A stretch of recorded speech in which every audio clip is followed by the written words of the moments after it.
Salut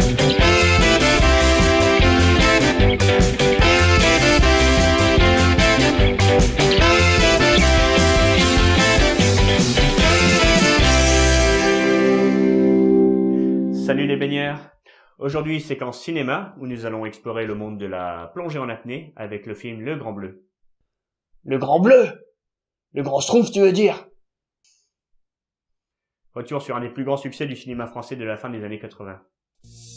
Le film Le Grand Bleu parle de la vie de Jacques Mayol et de son ami Enzo Molinari qui se connaissent depuis l'enfance dans les années 1960. Ils ont grandi ensemble en Grèce et partagent depuis toujours leur passion pour la mer. Mais à la suite de l'accident au cours d'une plongée et du décès de son père, Jacques revient en France. 20 ans ont passé, mais la rivalité entre les deux hommes existe toujours. Le championnat du monde d'apnée No Limit à Taormina en Sicile, à la fin des années 1980, est l'occasion pour les deux hommes de se retrouver et d'explorer un monde que personne ne connaît aussi bien qu'eux. Le scénario s'inspire en fait de la vie des célèbres apnéistes Jacques Mayol, joué par Jean-Marc Barr dans le film, et Enzo Mallorca, interprété par Jean Reno. Si le premier a servi de consultant, Mallorca ne fut jamais contacté par le réalisateur avant le début du tournage du film, et c'est un journaliste italien qui lui apprendra la sortie du film en France. L'apnéiste italien n'apprécia pas le film et déposa une plainte pour diffamation contre Besson en bloquant la diffusion du film en Italie pendant une dizaine d'années. Le film put être distribué par une version abrégée et en changeant le nom de Mallorca en Molicari. Parmi les scènes coupées, on trouve celle où Enzo Molinari se fait payer pour sauver la vie d'un homme qui est en train de se noyer, la représentation dégradante de la mère d'Enzo et les caricatures d'Enzo en mangeur de pâtes. Le réalisateur Luc Besson était très tôt bercé dans l'univers du monde du silence. Ses parents étaient moniteurs de plongée, et il le sera lui-même un temps avant d'avoir des séquelles physiques l'empêchant de trop plonger. À 17 ans, il découvre un petit film sur Jacques Mayol, qui vient alors d'établir un record en apnée à moins 92 mètres. Plus tard, il souhaite raconter la vie du plongeur. Il rencontrera finalement Mayol en 1983 à Marseille, de là le projet de film pouvait enfin débuter.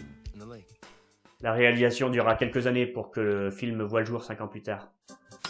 Malgré quelques critiques à sa présentation au Festival de Cannes en 1988, Le Grand Bleu fut un succès public considérable, plus de 9 millions de spectateurs français, meilleur film au box-office français en 1988. L'exploitation en France rencontrera un des plus gros succès de l'histoire du cinéma français, notamment auprès des adolescents de l'époque. La bande originale composée par Eric Serra s'est vendue quant à elle à plus de 3 millions de copies dans le monde.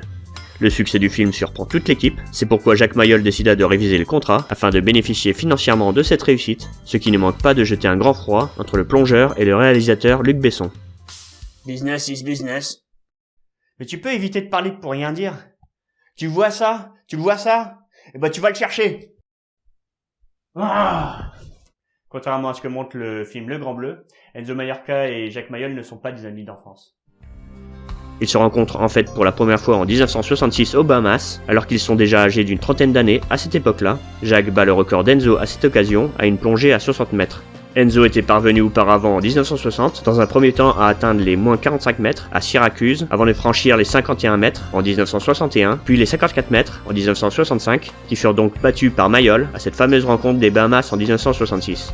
Mallorca reprendra le pouvoir avec les 80 mètres en 1972, mais fut éclipsé une nouvelle fois par Jacques Mayol en 1976, en devenant le premier à atteindre les 100 mètres. À 56 ans, Jacques ira encore jusqu'à 105 mètres en 1983.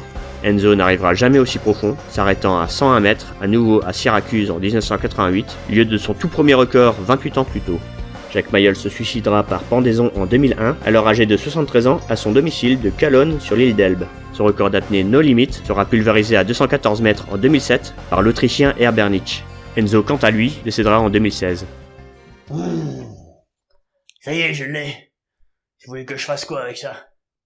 Bah, tu peux jouer avec. Tu remarqueras qu'il a une forme relativement phallique.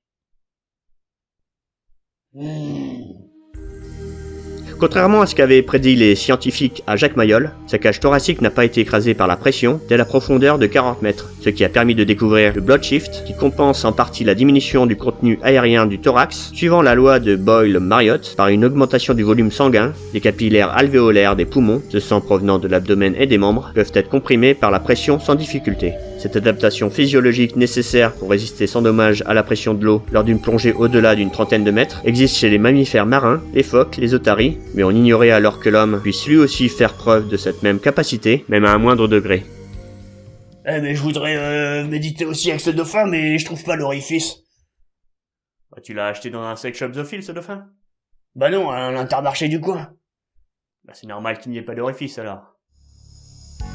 Dans l'histoire de l'évolution, les mammifères marins sont encore, si on peut dire, des parents assez proches. Était-il possible de retrouver chez l'homme des capacités d'adaptation au milieu aquatique ou marin et à la pression dont avaient pu faire preuve ses ancêtres dans l'évolution?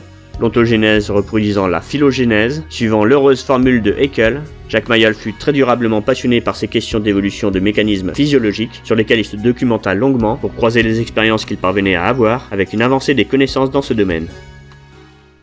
Cet épisode sur le film Le Grand Bleu est désormais terminé. Pensez à partager un maximum la vidéo sur les réseaux sociaux, de laisser un pouce en l'air si l'épisode vous a plu, et à soutenir la chaîne en faisant un petit don sur Tipeee.